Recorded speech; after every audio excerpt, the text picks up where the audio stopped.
मैं सपना सिंह। 4 बजे की 4 बड़ी खबरों में आपका स्वागत है। आज सबसे पहले राहुल के दौरे की बात होगी। उन्होंने फिर से अग्निवीर के मुद्दे को हवा दे दी है। वहीं दूसरी तरफ हाथरस कांड में एसआईटी ने 900 पन्ने की रिपोर्ट पेश की है। इस रिपोर्ट में कई दावे किए गए हैं, लेकिन शाकाहारी अभी भी पकड़ से दूर है। इसके साथ ही बात होगी बारिश की। बारिश ने पूरे तरीके से कई जगह जीवन को प्रभावित किया है। इसके बाद हम बात करेंगे यूपी पुलिस की। यूपी पुलिस ने 2 वीडियो सुबह से वायरल हो किए हैं, जिसमें उनकी गिरफ्तारी पर काफी सवाल उठ रहे हैं।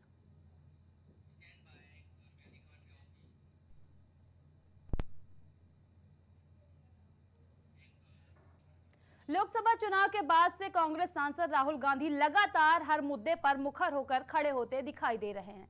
सबसे पहले शुरुआत होती है संसद सत्र से। राहुल गांधी संसद सत्र में अग्निवीर का मुद्दा उठाते हैं, फिर लगातार वो इस मुद्दे पर सरकार को घेरते हुए नजर आते हैं। राहुल और राजनाथ के बीच संसद में इस मुद्दे पर जमकर नोकझोंक हुई थी। उसके बाद से राहुल अपने सोशल मीडिया अकाउंट से हर रोज एक नया वीडियो जारी कर सरकार को घेर रहे थे। संसद सत्र खत्म होने के बाद से अब राहुल गांधी दौरे पर हैं। बीते कल वो मणिपुर और असम में थे और आज अपने संसदीय क्षेत्र रायबरेली पहुंचे हैं, जहां वो अग्निवीर के मुद्दे को भुनाने से पीछे नहीं रहे। उन्होंने अपने 2 दिवसीय दौरे के पहले दिन शहीद अंशुमान सिंह की मां से मुलाकात की। इससे ये साफ पता चल रहा है कि राहुल गांधी अग्निवीर योजना के मुद्दे पर पीछे हटने के मूड में नहीं है। ऐसे फौज में ना हो कि 4 साल और उनको पेंशन ना, जो भी फैसिलिटी है इक्वल होना चाहिए। मैं इस पे भी डिस्कस करने आई थी। मुझे मौका मिला तो फौज के लिए मैं बहुत कुछ चाहती हूँ कि उम्मीद है कि साहब अगर उस ओहदे पे बैठेंगे आगे या विपक्ष में भी बैठे हैं तो मुझे पॉजिटिव मिला कि वो कुछ करेंगे।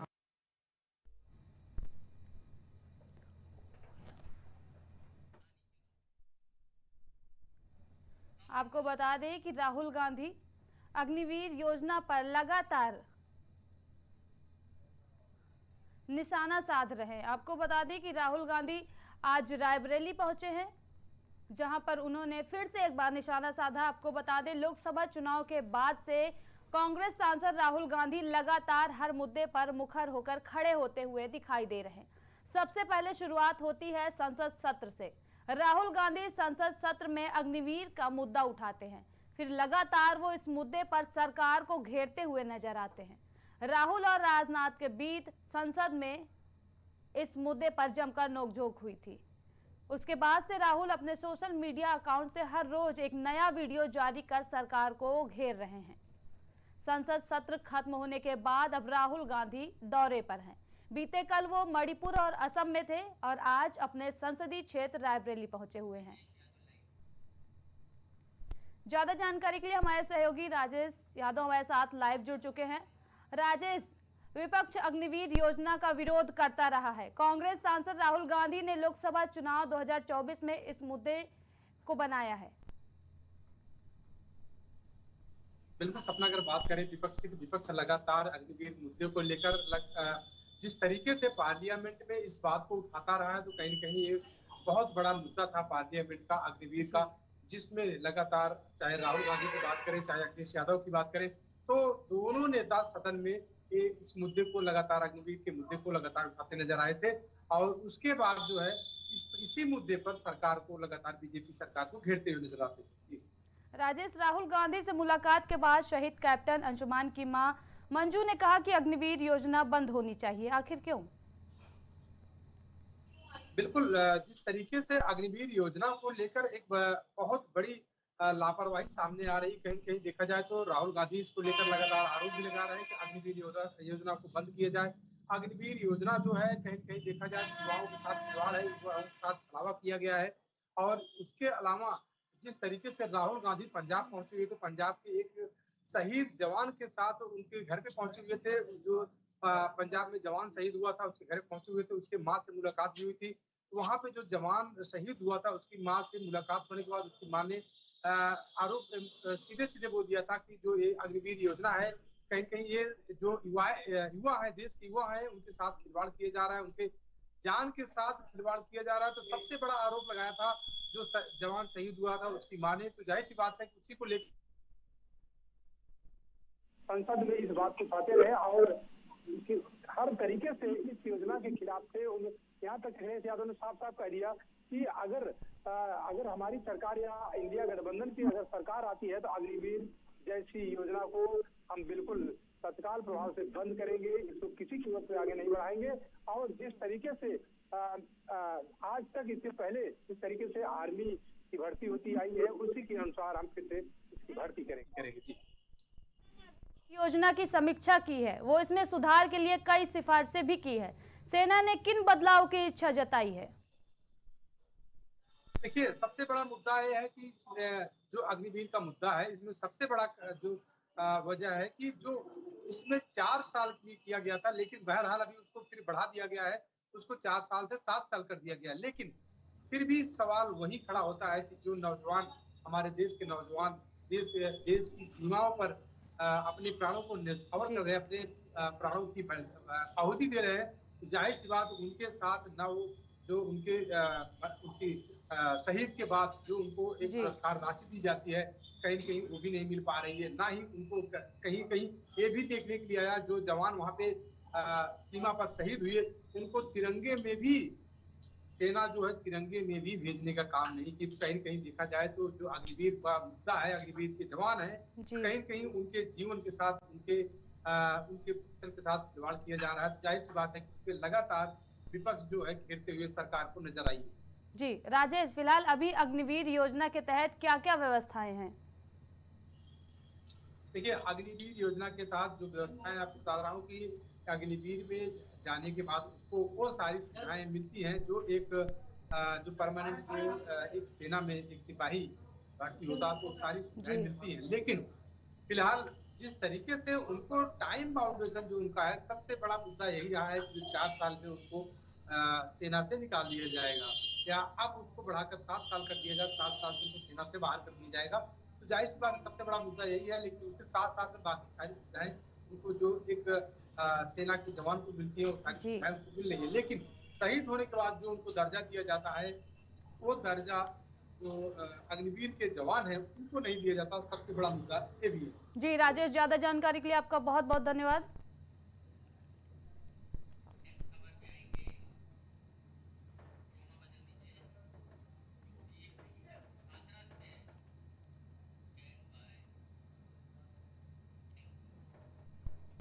यूपी के हाथरस में 2 जुलाई को सत्संग के दौरान मची भगदड़ में 121 श्रद्धालुओं की मौत हो गई थी। हादसे के 1 हफ्ते के भीतर एसआईटी की 300 पन्नों की जांच रिपोर्ट शासन को भेज दी गई है। मंगलवार को यह रिपोर्ट मुख्यमंत्री योगी आदित्यनाथ के सामने पेश की गई है। रिपोर्ट में भोले बाबा के नाम का जिक्र तक नहीं किया गया है। आयोजकों और अफसरों को जिम्मेदार माना गया है। योगी सरकार ने कड़ी कार्रवाई करते हुए सिकंदरा मऊ के एसडीएम, सीओ और तहसीलदार समेत 6 लोगों को सस्पेंड कर दिया है। इनमें चौकी इंचार्ज कचौरा और चौकी इंचार्ज पोरा भी शामिल है। एसआईटी रिपोर्ट में कहा गया है कि आयोजक मुख्य जिम्मेदार हैं। स्थानीय प्रशासन की भी जवाबदेही तय की गई है। 2 सदस्यीय जांच समिति ने कहा कि हादसे के पीछे साजिश से इनकार नहीं किया जा सकता। गहन जांच की जरूरत है। आयोजकों की लापरवाही से हाथरस दुर्घटना हुई है।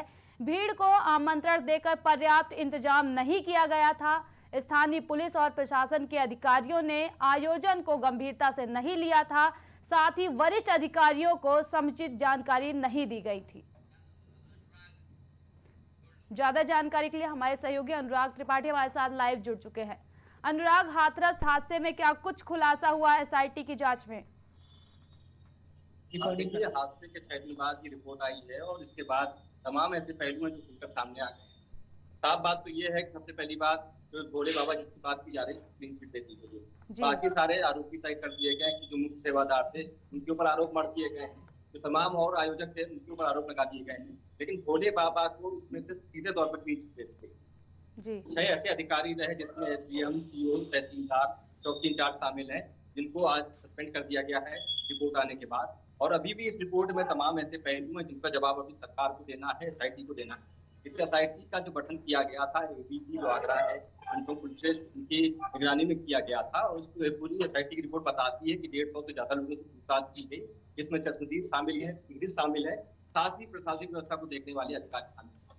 लेकिन एक बात साफ तौर पे है कि तमाम जो तथ्यों को छुपाकर आयोजकों ने जिस तरीके से परमिशन ली उसको लेकर तमाम सवाल खड़े हो रहे हैं और अभी भी एसआईटी रिपोर्ट जब सामने आ गई है तो इसमें सबसे बड़ी बात यह है कि आखिर भोले बाबा जो इस पूरे आयोजन में शामिल है उनका नाम क्यों नहीं, शुरुआत से ही क्यों उनको बचाया जा रहा है। ये कहा गया है एसआईटी रिपोर्ट के द्वारा कहीं ना कहीं बाबा की मौजूदगी आयोजन के बाद जब से वो निकल गए उसके बाद ये घटना हुई, ये हादसा पेश आया। तो ऐसे में बाबा की कोई भी इसमें मौजूदगी का साक्ष्य नहीं मिला है कि इस तरह का कोई उन्होंने अपराध किया हो। लेकिन फिर भी जिस तरीके से तमाम पहलू पर जिस पर जांच होनी चाहिए तो उन पहलुओं को भी ये रिपोर्ट पूरी तरीके से साफ नहीं करती। जी अनुराग, देखिए लगातार सवाल उठाए जा रहे हैं कि आखिर बाबा का ढाल कौन बना है, बाबा की ढाल कौन बना है, क्योंकि बाबा को क्लीन चिट मिल गई है। हाँ देखिए, अक्सर इस तरह के मामले होते रहे, तमाम बड़े हादसे होते रहे और जिस तरीके से नेताओं के बयान भी सबके सामने आए और बाबा भी घटना के बाद जिस तरह से 2 दिन बाद सामने आए, उन्होंने जिस तरह से बाकी पीड़ितों को लेकर अपनी रहमदिली दिखाई, लेकिन रहमदिली दिखाने के साथ उन्होंने ये नहीं कहा कि इसके लिए वो भी जिम्मेदार है। जिम्मेदारी से वो बच नहीं सकते थे, लेकिन फिर भी एसआईटी की रिपोर्ट जो आई है वो उनको कहीं से भी जिम्मेदार नहीं मानती है। इसी को लेकर विपक्षियों को भी मौका मिल गया है तमाम सवाल खड़े करने का कि आखिर इस एसआईटी रिपोर्ट का क्या ही मतलब है, क्योंकि छोटों पर गाज गिर रही है लेकिन जो बड़े लोग हैं जो उनकी वजह से इतना बड़ा हादसा हुआ उस हादसे को लेकर के कोई भी जिम्मेदारी लेने को तैयार नहीं। सबको पता है कि जैसे ही बाबा निकले उसके बाद तमाम जो महिलाएं और पुरुष इस तरह से चरण मिलने के लिए आगे बढ़े और जो तमाम किस्म का शिकार हो गए उसके बाद भागदड़ जैसी स्थिति पैदा हो गई और जिसके बाद इतना बड़ा हादसा हो गया जिसमें 123 लोगों की जान। लेकिन इस जान की कीमत क्या है? इस जान की कीमत अभी भी वसूल नहीं की जा रही। जो असल अपराधी है वो कटघारों के पीछे नहीं है, तो कटघरे में नहीं आ रहा है, हवालात भी नहीं पहुंच रहा है, तो जाहिर तौर पे इस रिपोर्ट साबित करती है कि इस रिपोर्ट में कई पेचीदगियां हैं और कई पेज भी हैं जिसका जवाब एसआईटी को देना है। लेकिन एसआईटी की जिस तरीके से इस रिपोर्ट को देखा जाए, अब इसका गहन मंथन किया जा रहा है कि आखिर किस तरीके से बाबा को बचाएगा। और जी अनुराग, देखिए सवाल तो ये भी है कि अगर बाबा गुनहगार नहीं है तो बाबा फरार क्यों हैं, क्यों सामने नहीं आ रहे हैं? जी का नाम शामिल था लेकिन कहीं पर भी बाबा का जिक्र नहीं था। तो क्या बाबा को बचाने के लिए पूरी की पूरी पड़ताल इस तरह की गई, इस तरह से घुमा दिया गया पूरा मामला और चश्मदीदों के भी जो बयान लिए गए, जो पीड़ितों के बयान लिए गए, उसमें जो बयानों को क्या दरकिनार कर दिया गया, क्या आखिर वजह रही क्यों बाबा को बचाया गया, इसको लेकर तमाम सवाल खड़े हुए हैं। क्योंकि बाबा ही मुख्य आयोजक में भी शामिल था। जिस तरीके से परमिशन की बात की गई, उस परमिशन को लेने के लिए भी बाबा ने जिस तरह से आगे बताया कि हमारी जो भीड़ होगी करीब 80,000 करीब होगी, लेकिन वहां पर जिस तरीके से 2.5 लाख लोग पहुंचे और उसकी व्यवस्था नहीं की गई।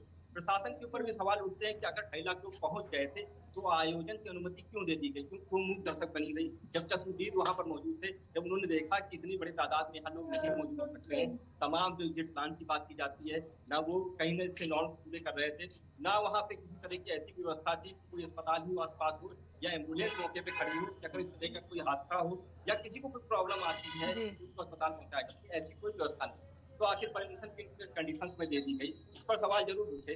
लेकिन जो आयोजक जिसने किया, जिस भोले बाबा का नाम किया जा रहा है, उसको लेकर के तमाम सवाल उठे, जिन सवालों का जवाब एसआईटी रिपोर्ट नहीं देती। आखिर बाबा को क्लीन चिट क्यों दे दी गई, इस पर अभी सवाल है और इसके जवाब अभी सरकार को और एसआईटी को देना है। जी अनुराग, ज्यादा जानकारी के लिए आपका बहुत बहुत धन्यवाद।